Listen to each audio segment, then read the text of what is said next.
इसी बीच राजधानी जयपुर से बड़ी खबर है। झालावाड़ हादसे के बाद प्रदेश भर में अलर्ट है। डिप्टी सीएम दिया कुमारी ने महत्वपूर्ण बैठक ली। पीडब्ल्यूडी और डब्ल्यूसीडी अधिकारियों के साथ में ये बैठक हुई है। पीडब्ल्यूडी भवनों और आंगनबाड़ियों की सुरक्षा पर रिपोर्ट मांगी गई है। जर्जर भवनों में बच्चों को न बैठाने की निर्देश है और जरूरत पड़ने पर आंगनबाड़ियों में छुट्टी और घर घर पोषाहार की व्यवस्था के भी आदेश दिए गए हैं। भवन मरम्मत और पुनर्निर्माण में सीएसआर और डीएमएफटी फंड के उपयोग को मंजूरी दी गई है। डिप्टी सीएम दिया कुमारी का सख्त संदेश है, बच्चों की सुरक्षा से कोई समझौता न किया जाए और जल्द ही सभी जिलों में भवनों की स्थिति पर कार्रवाई के निर्देश। तो झालावाड़ में जिस तरीके से स्कूल में दर्दनाक खौफनाक हादसा हुआ, उसके बाद से पूरे प्रदेश भर में अलर्ट है और खुद मुख्यमंत्री से लेकर उप मुख्यमंत्री तक मॉनिटरिंग कर रहे हैं। और अब डिप्टी सीएम दिया कुमारी ने ये महत्वपूर्ण बैठक ली है। पीडब्ल्यूडी और डब्ल्यूसीडी के अधिकारियों की बैठक हुई है। सख्त निर्देश दिए गए हैं कि मासूम बच्चों की सुरक्षा को लेकर किसी तरीके की कोई कोताही नहीं बरती जाए, कोई लापरवाही न हो। ज्यादा जानकारी देंगे सहयोगी दीपक गोयल हमारे साथ फोन पर है। दीपक, पीडब्ल्यूडी और डब्ल्यूसीडी के अधिकारियों के साथ में डिप्टी सीएम की बैठक हुई है, क्या कुछ निर्देश? हेलो जी दीपक।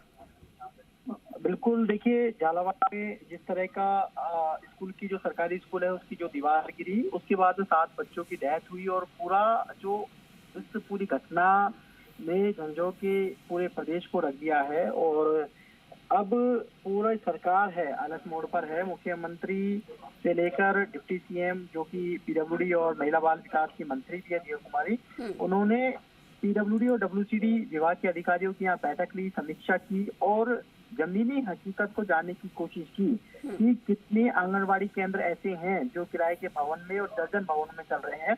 उनकी रिपोर्ट तत्काल प्रभाव से डिप्टी सीएम दिया कुमारी ने यहाँ पर मांगी है। और साथ में उन्होंने ये भी डायरेक्शन दिए हैं कि खास तौर पर आंगनबाड़ी जो केंद्र हैं उनमें नौनियाल जो छोटे बच्चे हैं वो जाते हैं, तो इस लिहाज से वहां पर जर्जर भवनों में बच्चों को नहीं बैठाया जाए और यदि आवश्यक हो तो उन आंगनबाड़ी केंद्रों में बच्चों की छुट्टी कर दी जाए और साथ में पोषाहार बच्चों को घर पर ही वो उपलब्ध है वो कराया जाए। इसमें ये भी निर्णय लिया गया कि भवनों की मरम्मत या उनका पुनर्निर्माण जो कार्य है उसके लिए सीएसआर फंड या जिलों में उपलब्ध जो डीएमएफटी फंड होता है उसका उपयोग यहाँ किया जा सकता है।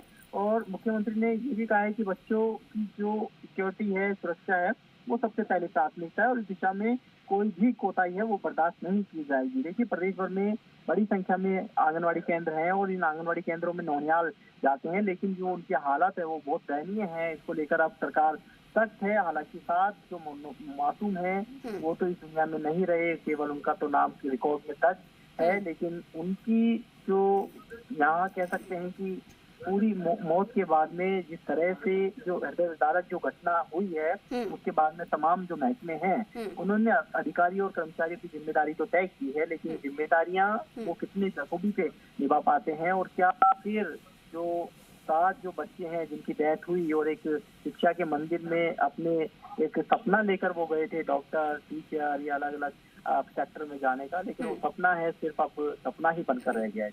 बिल्कुल बिल्कुल, ठीक है दीपक, शुक्रिया आपका जानकारी के लिए। तो डिप्टी सीएम दिया कुमार ने ये महत्वपूर्ण बैठक ली है पीडब्ल्यूडी और डब्ल्यूसीडी के अधिकारियों की और सख्त निर्देश दिए गए हैं कि जल्द से जल्द पूरे प्रदेश भर में जितने भी आंगनबाड़ी केंद्र हैं उन सभी की स्थिति को लेकर रिपोर्ट दी जाए और जितने भी ऐसे जर्जर भवन हैं उन्हें तुरंत उनको दुरुस्त करवाया जाएगा, उनकी मरम्मत का कार्य करवाया जाएगा।